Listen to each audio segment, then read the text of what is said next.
15. marta ove godine je u Šekovićima otkriven spomenik Miloradu Miši Pelemišu, komandantu 10. diverzantskog odreda Vojske Republike Srpske, jedinice koja je bila pod direktnom kontrolom ratnog zločinca Ratka Mladića, a čiji su članovi sijali smrt među Bošnjacima nakon pada Srebrenice u julu 1995. godine. Na farmi Branjevo u selu Pilice u opštini Zvornik 10. diverzantski odred je u samo jednom danu strijeljao preko 1000 Bošnjaka, a za to zvjerstvo su novčano nagrađeni od vojnog vrha Republike Srpske. 5 članova jedinice za ovaj zvjerski zločin osuđeno na ukupno 122 godine, ali ne i komandant ove jedinice Miša Pelemiš. Pelemiš je tvrdio da, iako je bio komandant, ništa nije znao o tome, te da ga se lažno optužuje i da je tek naknadno saznao za zločine. Međutim, svjedočenja nekih pripadnika jedinice ukazivali su na to da su naredbe za pogubljenja dolazile upravo od njega. Dok mu se spremala optužnica zbog ratnih zločina, Pelemiš je baš poput desetina zlikovaca pobjegao u Srbiju gdje je nastavio normalan život. U ovom videu ćemo govoriti o Miloradu Mišu Pelemišu i zloglasnom 10. diverzantskom odredu Vojske Republike Srpske.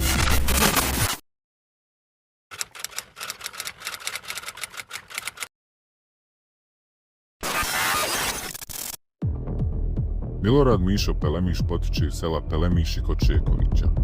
Osnovnu školu završio u Kladnju, a srednju vojnu školu završio u Sarajevu.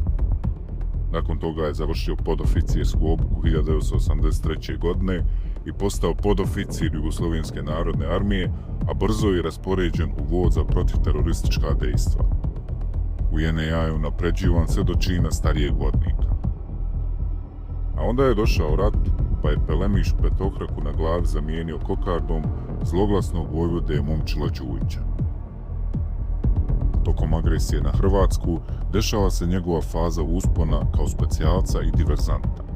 U jesen 1991. godine, kao pripadnik specijalnih jedinica vojne policije, učestvovao je u najtežim uličnim borbama za grad.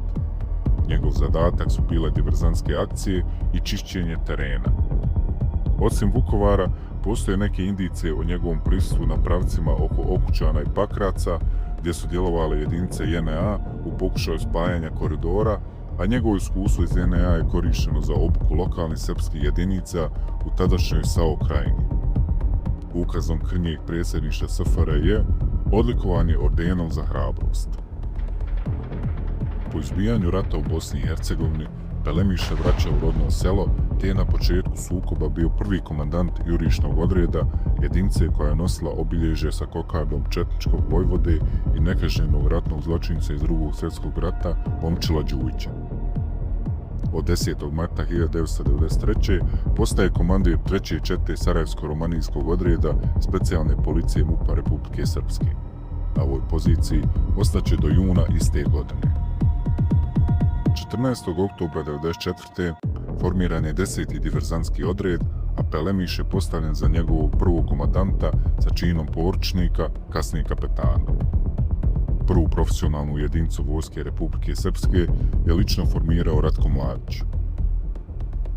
General Mladić propisao je kriterije i uslove koje su trebali ispunjavati članovi, a neki od njih su dobrovoljnost, izvršavanje zadataka na čitavoj teritoriji bivše Bosne i Hercegovine i šire, drskost u izvršavanju zadataka te bezuslovno izvršavanje zadataka.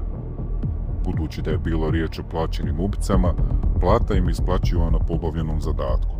Glava mrtvog Bošnjaka je cijenjena na 10 maraka. Ono što je bilo specifično za ovu jedinicu je njena multietničnost. Iako je bila u sastavu Vojske Republike Srpske, odred su činili Srbi, Hrvati, Bošnjaci i jedan Slovenac. Mnogi članovi su bile prekaljene ubice koji su je nakon rata u Bosni i Hercegovini nastavili ubijati na Kosovu, ali i afričkim zemljama kao plaćenici. Odred je činilo između 50 i 60 ljudi, a streljački vod je bio sačinjen od 8 vojnika. Interesantno je da je nekoliko vojnika ovog odreda prethodno bilo u armiji Republike Bosne i Hercegovine, da bi u nekom momentu se priklonili vojsci Republike Srpske. Jedan od njih je bio i Zijad Žigić, Bošnjak iz Lukavca, ali i Dražen Erdemović, Hrvat iz Tuzle. 16. jula 1995. godine pilicama u Zvorniku, ova jedinica će strijeljati preko 1000 Bošnjaka za samo 5,5 sati. Na čelu streljačkog voda je bio Slovenac iz Selja, Franc Kos, potporučnik 10. diverzantskog odreda. Ahmo Hasić je jedan od rijetkih koji je preživio strijeljanje na farmi Branjevo, a njegovo svjedočenje pred Međunarodnim krivičnim sudom za bivšu Jugoslaviju na suđenju protiv ratnih zločinaca Radislava Krstića, Vidoja Blagojevića, Dragana Jokića, Vujedina Popovića i drugih je jedno od najpotresnijih. Bila je komanda, kaže okreni leđa, okrenite leđa, mi smo leđa okrenuli. Mjesto pali nije bilo. Mjesto pali bilo je leđe, ali to nije ni izrekao, rafali su sasekli.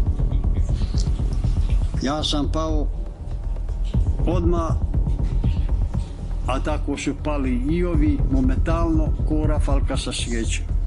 Jedan od prvih svjedoka pokajnika koji je progovorio o ovom zlodjelu je bio Dražen Erdemović. On je bio jedan od egzekutora. 1996. godine je uhapšen u Srbiji jer je jednoj američkoj novinarki u Novom Sadu otkrio svoju ulogu u zločinu. Erdemović je bio jedan od ključnih svjedoka koji su doprinijeli osudi Mladića pred Haškim tribunalom. Želio bih reći da mi je žao svih žrtava, ne samo tih žrtava što su stradale tada na tom imanju Par, nego svih žrtava, nema veze koje su nacionalnosti, koji su stradali u bivšoj Bosni i Hercegovini. Erdemović je osuđen na 5 godina zatvora, te nakon odsluženja dobio novi identitet i nije poznato gdje se danas nalazi. Osim Erdemovića, još 5 članova odreda su priznali svoje zločine. Franc Kos je osuđen na 35 godina zatvora, Stanko Kojić na 32, Zoran Goran je na 30, Vlastimir Golijan na 15, te Marko Bošić na 10 godina zatvora.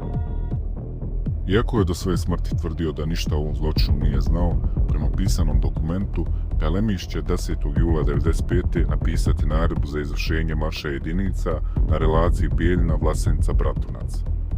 Marš jedinice će se izvršiti autobusom, a starješina vozila je potporučnik Franc Kos. Napisao je Pelemiš uz spisak odabranih ubica. Čak se i Vojislav Šešelj pred Haškim sudom zgražavao nad strijeljanjima, a uz to je kao krivca eksplicitno naveo Mišu Pelemiša. Masakr u Srebrenici je sramota za Srbe. Mi smo znali da je strijeljanjem rukovodio komandant 10. diverzantskog odreda Vojske Republike Srpske Milorad Pelemiš zajedno sa Dominikom Petrušićem. Oni su direktni krivci i najodgovorniji su za strijeljanje muslimanskih zarobljenika u Srebrenici, rekao je u Haškoj sudnici zločinac Šešelj. I komandant Drinskog korpusa Vojske Republike Srpske, general Radislav Krstić, će pred tribunalom označiti između ostalih Pelemiša kao krivca. Dok mu je tužilaštvo Bosne i Hercegovine spremalo optužnicu za učešće u genocidu u Srebrenici, Pelemiš će napustiti državu i prebjeći u Srbiju. Pelemiš će se iz Srbije zaputiti u Zair, gdje će se kao plaćenik boriti za režim diktatora Mobutua Sese Sekoa. U Zair je poveo bio i Franca Kosa i još nekoliko pripadnika 10. diverzantske brigade. 1997. se vraća u Srbiju, a 2 godine kasnije će kao pripadnik 125. motorizovane brigade Vojske Jugoslavije ratovati na Kosovu. Nakon povratka sa kosovskog ratišta, uhapšen je 1999. godine u Beogradu pod optužbom za špijuniranje u korist francuske obavještajne službe. Tadašnji sekretar za informisanje u vladi Savezne Republike Jugoslavije, Goran Matić, optužio ga je da je s još 4 pripadnika francuskih obavještajaca, okupljenih u grupu Pauk, pripremao atentat na Slobodana Miloševića. Tu grupu su činili osim Pelemiša i njegov kolega iz 10. diverzantskog odreda Jugoslav Petrušić i Branko Vlačo iz Bogošće te Rade Petrović.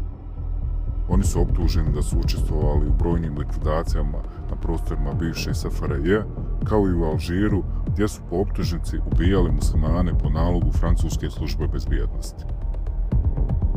Petrušić je u intervju u francuskim medijima priznao da je radio za francusku službu bezbjednosti. Pelemiš je u zatvoru proveo više od godinu dana, ali je optužnica misteriozno nestala, pa je iz centralnog zatvora izašao u novembru 2000. godine. U Bosni i Hercegovini nikada nije izručen, a preminuo je 24. aprila 2021. godine nakon duge i teške bolesti.